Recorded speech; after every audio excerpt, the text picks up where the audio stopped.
What's going on, YouTube? It's your boy, CamATL, and welcome back to another MLB DFS video with your boy. Drop a like down below because I already know you're going to love it.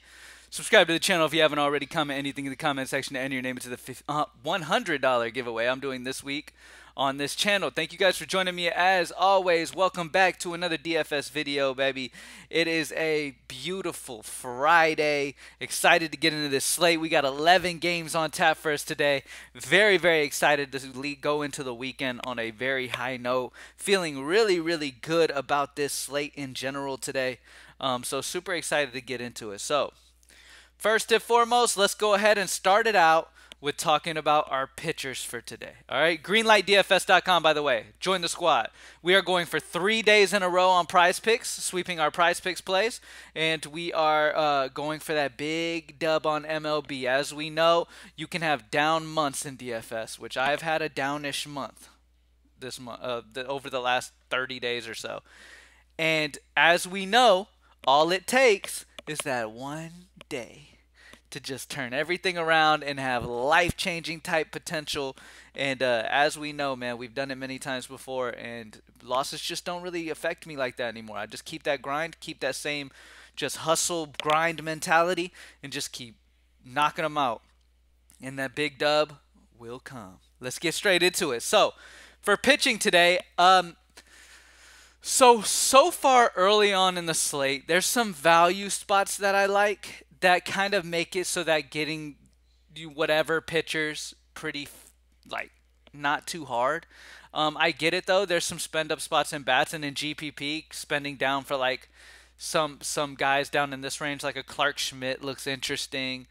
Stuff like that to kind of save some money for your SP2 or both pitchers in that range is fine in GPP. But in cash games for safety wise, Framber Valdez and Shohei Ohtani are just levels above. Joe Ryan, Peralta, these guys have had solid games, but outside of these three, Valdez, Ohtani, and Ryan. Outside of these three, nothing else really sticks out to me as like, oh yeah, that's what I want. You've got Peralta against Atlanta. You've got Lance Lynn against Minnesota, which some of these Minnesota guys are value that I love today in Minnesota.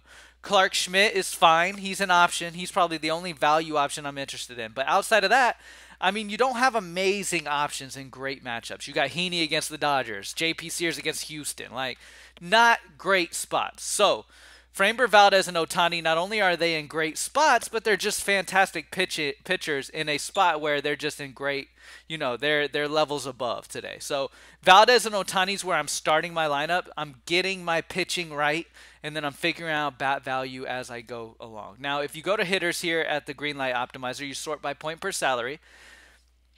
You'll see at the top of the list Alex Kirilloff, and this makes a ton of sense here. At only 2-2, he's got the lefty-righty matchup against Lance Lynn, who has gotten rocked by lefties as he has his whole career. All right, he gives it up to lefties, plain and simple. He's just not very good at getting lefties out. That's always been Lance Lynn's thing. He's had moments throughout the year where he has solid games, but facing lefties is always a struggle for him. With Minnesota at home in Minnesota today, there's some lefties in this Minnesota lineup that are some power hitters and who have been hitting the ball well as of late, by the way. Like, I'm not just going Kirilloff just because Lance Lynn is bad. I mean, if you look at how Kirilloff's been hitting the ball as well, things just line up perfectly. You know what I mean? Kirilloff's got a 365 batting average as of late, like going off a smallish couple months sample size against right-handed pitching. He hits the ball hard, and that's one of the issues with Lance Lynn. He gives up some hard contact to lefties, so it's a great spot at only 2-2. He's one of my favorite values on the entire slate and makes a ton of sense here, man, because if we're getting Valdez and Ohtani, we're going to need some value, and he just sticks out as big-time value today, and he should be batting at a good part of this order, probably second or third in this lineup, so really like that spot for Alex Kirilloff. All right, next up, we've got a couple guys that aren't exactly spend downs, but are two of my favorite pitchers on the entire slate. All right, and first guy that's going to be Spencer Steer for Cincinnati against Arizona. Henry has struggled versus right-handed pitching. Right-handed bats. It's a tough spot for him, man. He's been giving up some home runs, especially when he's on the road, and he happens to be going on the road to Cincinnati, which is a very hitter-friendly ballpark. It's a tough spot for Henry here in this one against Steer. Steer's one of my favorite bats on the entire slate. I think he has a big game here. And once again, he is a guy who, when you look at how they've been hitting the ball, Steer's batting almost 400 average, hitting the ball extremely hard, almost a 220 WRC plus. Like, Steer's been hitting the ball very well, and he gets this plus matchup as well. And Cincinnati's the top overall team total in the slate as well. So at 4.7, he should be over 5K. So it's a bit of a value having him. Next up, I'm spending up once again, and this still leaves you over 3K per position. Corbin Carroll leaves you over 3. It leaves you at 3-1 per position remaining. Corbin Carroll is a guy who sticks out to me heavily. Really like this spot for him.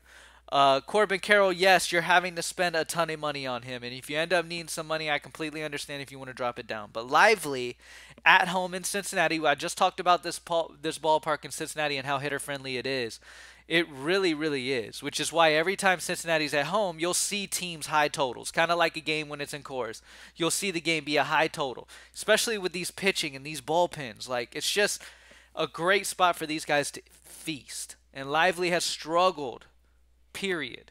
But especially when you put him in his home ballpark, he has struggled. He's got the righty-lefty matchup against Corbin Carroll, a guy who can do damage on the base pads as well as damage just with his bat, period. I just really love this spot for Corbin Carroll, and he's another guy who's one of my favorite bats on the entire slate. There are other options on this slate today that are fine options, like Christian Yelich is a guy that's serviceable at 4.9 at home in Milwaukee. Chas McCormick's only 3.7 righty-lefty against Sears. The game is in Oakland, so it's more of a pitcher-friendly park. So maybe you don't see as much offense as you would hope for, but McCormick is in a fantastic spot, and he's a guy who you can feel pretty confident will get on base here in this matchup at least. What else, man? Another spend-up guy, Adolis Garcia's in a fantastic spot today. Anyone else? Max Kepler is another lefty for Minnesota that could rock Lynn. Doesn't have a great history against Lance Lynn, but this spot's definitely screaming success. Jake McCarthy for Arizona is another option, especially if he gets the lead off being a lefty in this lineup. Pay attention to that. If he leads off at 3K, he'll be very interesting as well. Willie Castro's only 2.4 for Minnesota. He'll bat on the left side of that plate. There's many options. Mike Yastrzemski for San Francisco against Irvin at only 3.2. There's a lot of different options on this slate that are in solid spots, and guys that are definitely serviceable on this slate. Wilmer Flores, once again, he's been hitting righties fantastic. He's normally known as a guy who hits lefties, but he's really been doing better statistically versus righties than he has lefties this season. So he's once again in play.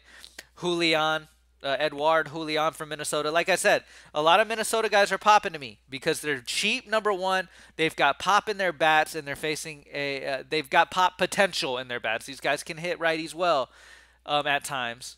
And Lance Lynn struggles versus lefties. So it could be good value on Minnesota today. Let's see. Anybody else? That's about it, man. I'm going to end the video there. We've got Framber Valdez and Ohtani as just light years ahead. Any other options on this slate today? I mean, you got Joe Ryan, too. So out of those three. But Valdez and Ohtani are my two main.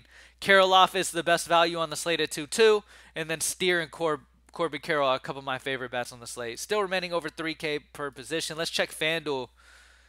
Let's see what we got for working over here for FanDuel. We've got Valdez 11.2, Ohtani at 10.2. That would make Ohtani probably the main guy here when it comes to pitcher. When we look at hitters, let's see. Let's just zoom through and see if anybody sticks out as just way too cheap. Stanton at 3K is very interesting. I do like Stanton today.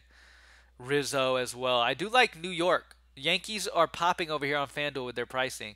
Yastrzemski at 2.9 is interesting. Rizzo's, like I said, in play. Let's see. Jock Peterson at 3K is in play. Conforto. Jake McCarthy's 2.8. So, yeah. Pretty much, Yankees stick out to me first look. Looking at this, I mean, they seem way too cheap in their matchup today. So, yeah. That's kind of the core here. Ohtani, Stanton, Rizzo, and Yastrzemski is a good little core to start with here and have plenty of money to work with. So, as you guys know, I will be studying all day, grinding on this shit, putting together some beauty. If you want to get involved in our optimal lineups for DFS for DraftKings and FanDuel, you can check out greenlightdfs.com, as you guys all probably know. My favorite prize picks will also be posted over there, going for 3 days in a row. So let's get it. Thank you guys for joining me as always. Y'all have a great weekend, and I'll see you on tomorrow's video. Peace.